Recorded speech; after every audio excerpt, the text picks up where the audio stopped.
Canada's Big Six banks just dropped their Q3 2025 earnings. So, who raised their dividends and who stumbled big time? Hold on to your seatbelts, folks. This is going to be a good one. Canada's Big Six banks have just closed out Q3 2025. And this quarter, well, it delivered a mixed bag for sure. No dividend raises to speak of. Instead, the story was all about resilience versus weakness. On one side, several banks outperformed expectations, helped by strength in capital markets and, of course, easing loan loss provisions. On the other, a few stumbled, with softer earnings and more cautious outlooks that highlight the pressure that's still building under the surface. The second quarter was dominated by the mortgage renewal crunch and the first wave of tariff shocks. Here in Q3, those headwinds remain, but the banks are showing they can still squeeze out profits, even in a challenging environment. The question then becomes, how long can that resilience last? And which banks are best positioned heading into the final stretch of 2025? Of course, the story doesn't stop with the Big Six. Two smaller players, in particular Laurentian Bank and EQ Bank, also reported, they also reported this quarter, and their results add an interesting layer to the conversation. Laurentian continues to wrestle with strategic challenges, struggling to regain momentum after last year's, they had a big leadership shakeup. In contrast, EQB has been carving out its own space by leaning into digital first growth and showing surprisingly strong results relative to their size.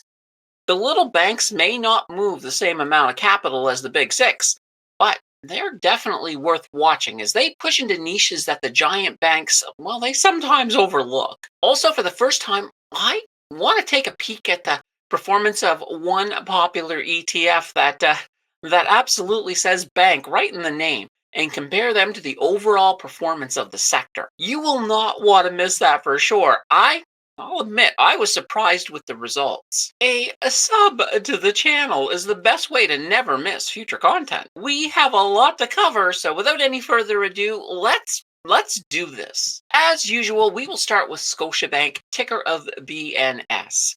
Their earnings per share, they came in at $1.88, and that did exceed expectations by 8.75%. That's pretty good for sure. When it comes to their revenue, they came in at $9.49 billion, and that also exceeded expectations by 1.97%. If we take a look at their yield, that is currently sitting at 5.13%.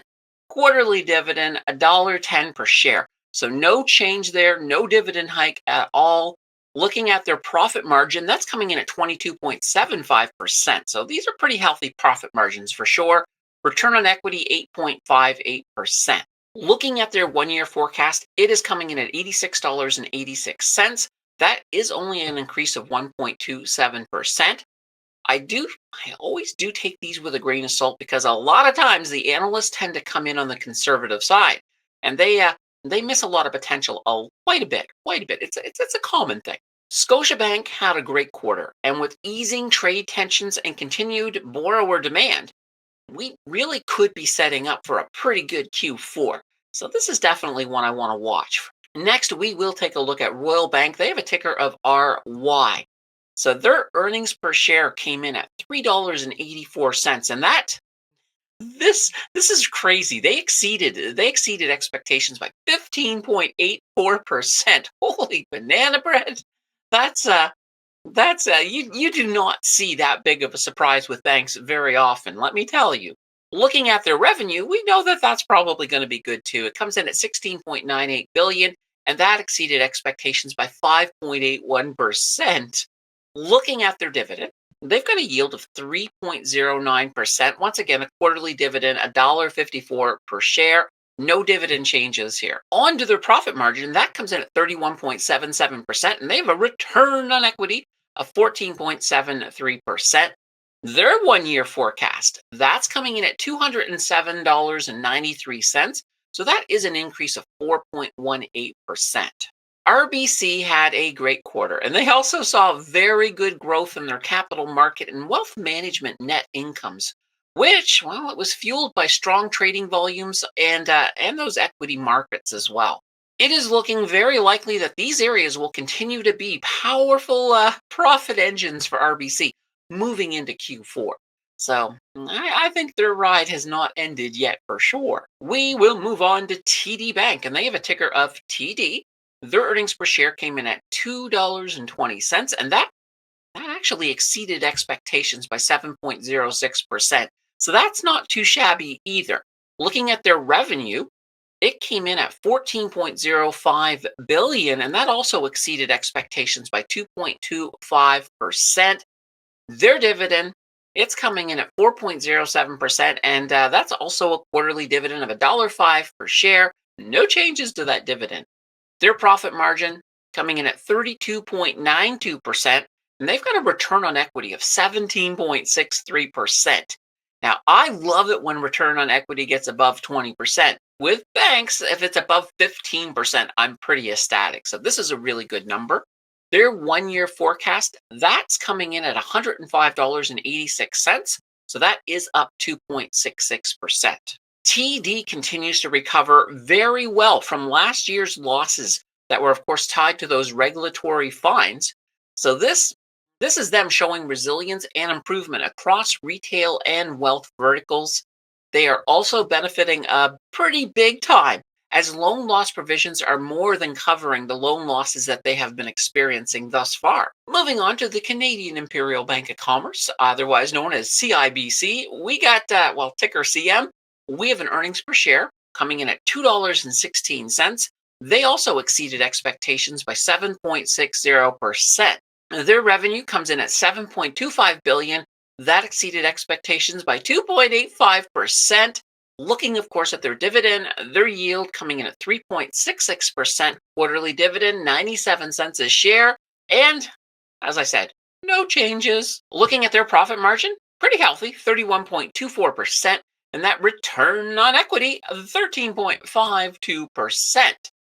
Their 1-year forecast, $107.88. So that is an increase of 1.69%.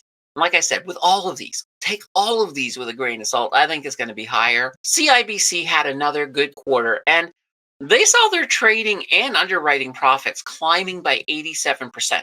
And that's a good sign that they will continue to experience an overall capital markets push into Q4. Up next, we got the Bank of Montreal with a ticker of BMO. Their earnings per share came in at $3.23. That also exceeded expectations by 8.59%. The revenue, that comes in at 8.99 billion, which exceeded expectations by 1.05%. Looking at their dividend, they have a yield of 3.92%. Once again, a quarterly dividend, $1.63 a share. No changes at all.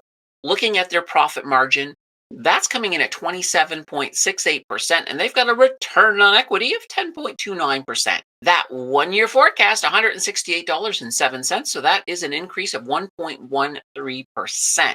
BMO did much better this quarter with their loan loss provisions, and they also made some investments into AI, as well as they bought Burgundy Asset Management, which is a huge plus for enhancing their wealth management offerings in Q4 and beyond. The last of our big six is National Bank with a ticker of NA. So this is the one bank that did stumble in Q3. We'll start with their earnings per share. That came in at $2.68, and they missed expectations by 1.21%. On to revenue, that came in at 3.45 billion, and that also missed expectations by 1.66%. On to their dividend, they have a yield of 3.27%. Once again, a quarterly dividend, $1.18 per share, and no changes here. Their profit margin coming in at 32.44%, and they have a return on equity of 13.37%. Their 1-year forecast, $148.23, so that is an increase of 2.68%. Despite missing expectations, and not by a lot, so it was a small miss, National Bank is looking for a better showing in Q4. In fact, in Q3, their overall profits were up from last year by 3.88%. So that's not too shabby for sure. They have also announced that they are buying back roughly 2% of their common shares. So that works out to about 8 million shares, which is not a bad thing for current shareholders, that's for sure. And we will take a slightly faster look at the little banks. We'll start with Laurentian Bank of Canada, ticker of LB. They did exceed expectations on their earnings per share by 7.92%. That's actually pretty good. When it comes, though, to revenue, they missed expectations by 0.62%. So that's not a big miss. So I still would overall call this a win. Looking at their dividend, they have a yield of 6.16%. That is a quarterly dividend of 47 cents per share.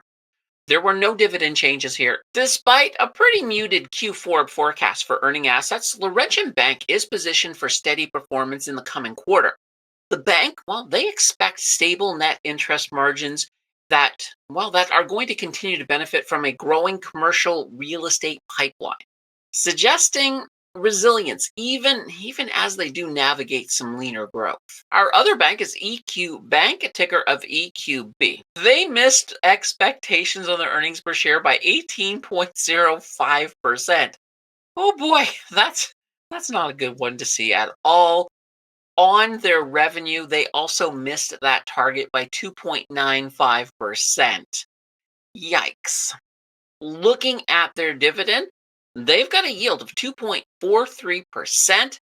This is another quarterly dividend of 55 cents per share, and they're the only bank to raise the dividend this quarter. They did up it by 2 cents.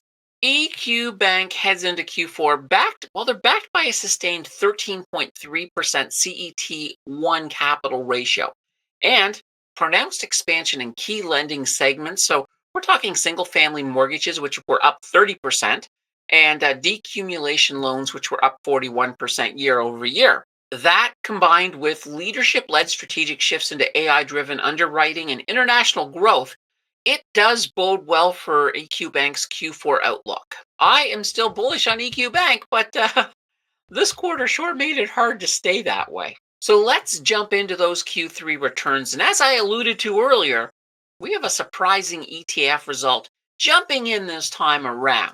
We will be looking at their 1-year total returns, so growth plus dividends. We have a new top bank with BMO coming in at number 1. So yes, BMO had a total return of, and this is a nice number, 55.49%. Last quarter's number 1, CIBC, they have fallen into second with 40.12% total return. Scotiabank has made quite a stride, moving up from close to the bottom to 34.20%. In number 4, we got TD Bank with 33.50% total return. We also have Royal Bank at number 5 with 26.51%. And no surprise, National Bank at the bottom, a total return of 20.78%. How could they not be in the bottom after that performance this quarter? As a bonus, of course, we will also take a quick look at, the pair of those little banks and see just where they come in with their 1-year total return. Laurentian Bank looking strong, coming in at 26.39% total return. EQ Bank, the only one on our list today who are moving backwards. Their total return, negative 2.62%. Oh boy.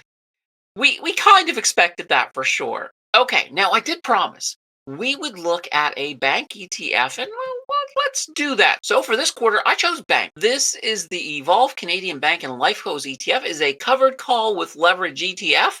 And, can it actually give the banks a run for the money? Bank's 1-year total return is 30.60%. And if they were a bank, they would be coming in at number 5 on the list. Maybe next quarter we can compare a different ETF or maybe even a split core. I really like that idea. We will, of course, do this all over again after the next quarter and see if the banks can continue riding their resilience into a profitable fourth quarter. As usual, if you are interested in any of these bank stocks we looked at today, don't forget to put in a whole heaping helping of due diligence before you place any of your hard-earned money on the table. Let's continue that learning journey. Check out this video on a hybrid portfolio. Thank you for watching, and I will see you in the next video.